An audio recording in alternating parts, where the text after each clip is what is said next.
د ملګرو ملتونو د کډوالو د ادارې UNHCR په مرسته د بلوچستان د غیر دولتي ادارو تر اهتمام لاندې په کوټه کې لګیدلی کلیز نندارتون مو پای ته ورسېدی. د دوه اونۍ په دې نندارتون کې د کوټ چاغي پشن او کلاسفلا ولسوالۍ سره تړاو لرونکو افغانانو بیا په خاصه توګه د میرمنو د لاس جوړ سوي شان په زیات شمیر کې ښودل سوي وو. په دې اړه د غیر دولتي ادارې آیډیو یو مامور سمیع الله خان و مشال ریډیو ته وویل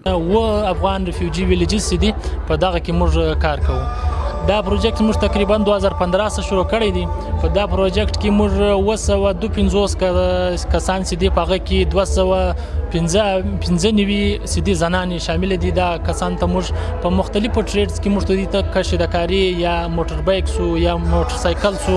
یا موبایل ریپیرینګ سو یا وډ ورک سو په دا مختلفو کارو کې موږ ته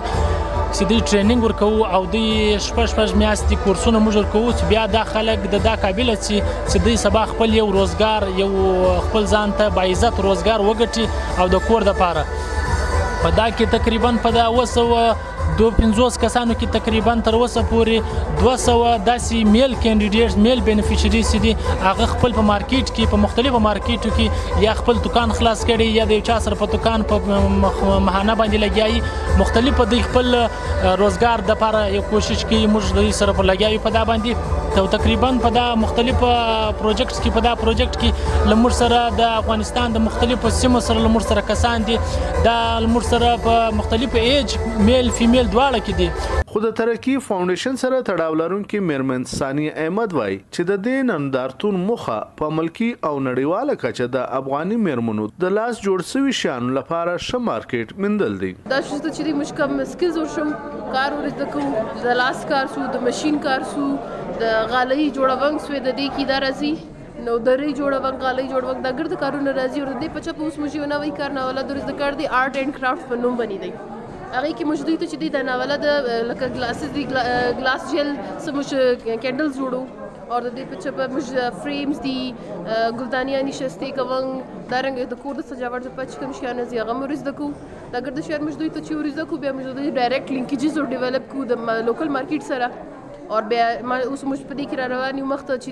کوشش کوو چې انټرنیشنل او نېشنل مارکیټ سره د دوی لینکیجز ډایرکټ ډیولپ سي. دوی چې کوم شیان جوړ کړي هغه انټرنیشنل او نېشنل لیول باندې انټروډیوس سي او هغه باقاعده دوی ته آرډرز ملاو سي. موږ په دا کوشش وکړو لوکل مارکیټ کې خو موږ ماشاءالله سره د کامیابی سره د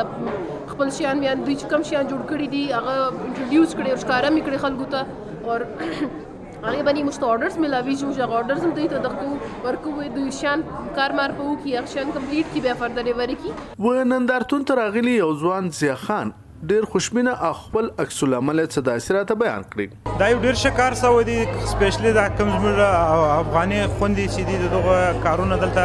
ښکاره کېږي او خلک یې اخلي د دوی حوصله افزایي دپاره